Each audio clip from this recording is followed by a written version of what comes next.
desgaste que o jogo propôs, né? Devido a um primeiro tempo muito forte que foi feito, fez o score, segundo tempo administrou, não jogou tão bem quanto o primeiro, mas jogou bem também, administrou. O importante de tudo é que o objetivo principal, um deles foi atingido, né? Que quando nós chegamos em 11º lugar era buscar a Libertadores, hoje ela já é uma realidade, o Cruzeiro está na Libertadores do ano que vem, e o objetivo maior, nós estamos vivos ainda, temos 2 rodadas pela frente, o time jogando bem, e temos a ambição de seguir adiante, só que cada jogo é uma dificuldade, e domingo que vem vai ser uma dificuldade enorme com o Flamengo.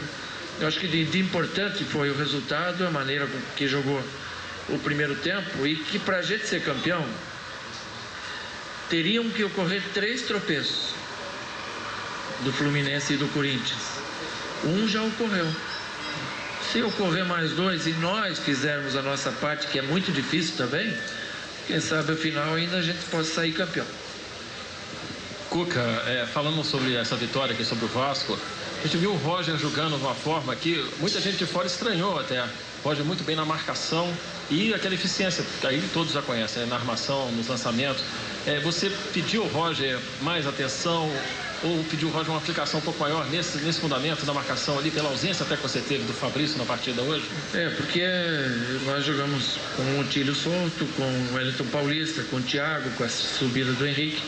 E eu falei que não ia mexer na estrutura da equipe, que nós buscamos o equilíbrio, e quando perdemos o Gilberto, o Roger entrou em lugar dele e fez uma grande partida, mostrando que sempre a gente pode e tem guardadinho um algo mais. Então, qualidade técnica ele tem enorme e aplicação ele teve também de sobra. Então, ele pode fazer isso sempre, hoje e nos outros jogos também. E você vai ter a volta do Gil, do Gilberto na próxima partida. Esse meio de campo você pretende... são 2 partidas. Mas as modificações que você pretende fazer, alguma delas com relação ao próximo jogo? Não, tem que ter calma, né? Hoje é domingo, o pessoal se representa terça, tarde. Nós temos o retorno, quem sabe, aí do Fabrício, que é importantíssimo, do Gil, né? O Ed Carlos entrou, fez até gol. Então a gente fica feliz com o grupo que tem, o pessoal todo dando conta do recado, né? E mais uma vez enfatizando que nós chegamos a 2 rodadas do final do campeonato com chances de ser campeão. Vamos nos manter vivos, se Deus quiser, até a última rodada, sabendo que cada jogo tem uma dificuldade. Então vamos com calma aí para, durante a semana, definir a melhor equipe que a gente põe em campo. Cuca, para você, quem é o diferencial do Cruzeiro neste momento? Se você já tem uma lista de reforços prontinha para a Libertadores do ano que vem? Não tem um diferencial, né? Eu acho que o Cruzeiro, depois da Copa, né? Quando acabou a Copa, o Cruzeiro estava em 11º lugar. Então o objetivo era buscar uma vaga Libertadores. Buscou. Porque a gente tem outra ambição, outro sonho, né? A gente sabe que é difícil para a gente ser campeão, mas a gente vai buscar ainda. O Washington pode fazer o gol do título no final, pode ser que deu lá uma luzinha lá e que o Wellington Paulista faz o gol do título no final também para nós. A gente tem que acreditar. Mas o Wellington Paulista também está um tempo sem marcar, mesmo, né? Que a gente tem que ter, né? Buscar sempre alguma coisa melhor, né? Mas o Montijo caiu bem para burro ali naquele teu meio campo, né? Mas ele também está sendo bem marcado, sabe? Depois de um tempo aí, o pessoal tem marcado bem, mas... O pessoal descobriu ele, né? Ele, depois que ele encaixou bem na equipe, a equipe deu uma subida boa. Porque às vezes um jogador, não é que ele faz a diferença. Sim, mas encaixa. Encaixa. E aí deu a liga, né? Vem cá. Nós tivemos o mês de setembro maravilhoso. Fizemos 13 partidas com 10, 11 vitórias. Você é daqueles técnicos que tem a tese de que o Libertadores é diferente, que precisa ter um outro tipo de grupo para disputar a Libertadores em lugar de Brasileirão? Como é que é? Como é que você vê essa coisa? Eu acho que São Paulo, Corinthians, Cruzeiro, Flamengo, Fluminense, times grandes, Atlético, ele tem que ter grupo forte, independente do que ele vá disputar, se é Libertadores ou o Campeonato Brasileiro. Ou a Copa do Brasil. Lógico, porque uma coisa leva a outra. Você não vai montar um grupo forte só porque você está na Libertadores, né? Porque tem um ano inteiro. Acabou a Libertadores, acaba tudo. Eu acho que quanto mais forte se conseguir ter o grupo, é melhor. Mas também a gente entende que os clubes vivem de orçamento. O Cruzeiro também vive, né? Evidente. De orçamento. Sempre foi um time vendedor, né? Esse ano não vendeu nenhum jogador. Então a gente tem obrigação também de fazer novos valores, se bem que tem jogadores prontos ali já para saírem, né? Se aparecer alguma coisa boa para eles também. Separei uma pergunta aqui do César Morales para o Cuca. Joana, pergunte para o Cuca o que ele falou para o Roger depois das declarações que ele deu. Logo depois do jogo contra o Corinthians, o Roger chegou numa entrevista a dizer que era para os times entregarem o resultado para o Fluminense, né? São Paulo e Palmeiras. Você chegou a conversar com ele, Cuca? Não, não falou isso, não. Ele... Algo desse tipo. Não, mas é que algo, uma palavra muda todo, né? Mas não foi muito legal, né? Não, o que ele falou é que ele conhecia o Corinthians por ter passado lá em 2005. E eu perguntei para ele no ônibus isso, o que ele quis dizer. Ele falou, professor, eu conheço, sei da força que vem da arquibancada, sei da pressão que é exercida dentro de um campo. O que eu quis dizer foi nesse sentido, não foi em algum outro sentido que tenho entendido de querer difamar até um título que ele mesmo teve. Ele mesmo não. Por que ele ia falar isso aí? Então, é interpretação, né? Mas você sabe que na entrevista coletiva, quando ele falou, eu joguei lá, se referindo ao Corinthians, e sei como é, depois, aí muita gente saiu da entrevista, ele continuou, ele se referiu à questão da arquibancada. Ele falou, é muito difícil o jogo contra o Corinthians com essa torcida no Pacaembu, o juiz fica pressionado. Foi isso mesmo, ele falou para mim as mesmas coisas, então... Assim se alguém queria processar ele lá, pode tirar, que nem precisa. Há 2 rodadas do fim do campeonato, novidades na luta pela liderança do Brasileirão. O Corinthians precisava vencer hoje para se manter na ponta. O Corinthians foi a Salvador enfrentar o Vitória, que luta contra o rebaixamento. E quando o Danilo tabelou com o Ronaldo deu um passe espetacular. E o Danilo mandou a bola para a rede. Parecia que o Corinthians ia ter um domingo feliz na Bahia. Danilo, Corinthians 1-0. Só que pouco depois o Ronaldo se machucou e saiu. E mais um pouco depois pintou um pênalti pro Vitória. Olha a bola tocando na mão do Ralf. E quem bateu o pênalti? Subir, subir. Viáfara, o goleirão do Vitória, empatou a partida. O céu cair. E no segundo tempo, o Vitória poderia ter virado. O Júlio César salvou o Timão no chute cara a cara do Adailton. E depois, olha aí, que foi pênalti, foi. Igualzinho aquele a favor do Corinthians no jogo contra o Cruzeiro na semana passada. Mas o juiz Carlos Eugênio Simon não marcou. E se o Corinthians ainda teve chance de permanecer líder do campeonato, jogou pra cima. Vitória 1, Corinthians 1. Com o empate do Corinthians, o Fluminense assumiria a liderança se vencesse. O jogo era Fluminense e São Paulo. No campo, né? Porque na arquibancada era uma amizade só. Somos amigos do peito, amigos de uma vez. Que história é essa, rapaz? Os paulistas querendo que o São Paulo entregue o jogo? É difícil torcer contra o meu clube do coração, mas o Corinthians entregou ano passado. São Paulo hoje tem que entregar. Entrega! Entrega! Mas o Rogério Ceni não estava querendo entregar nada não, meu amigo. Como um gato.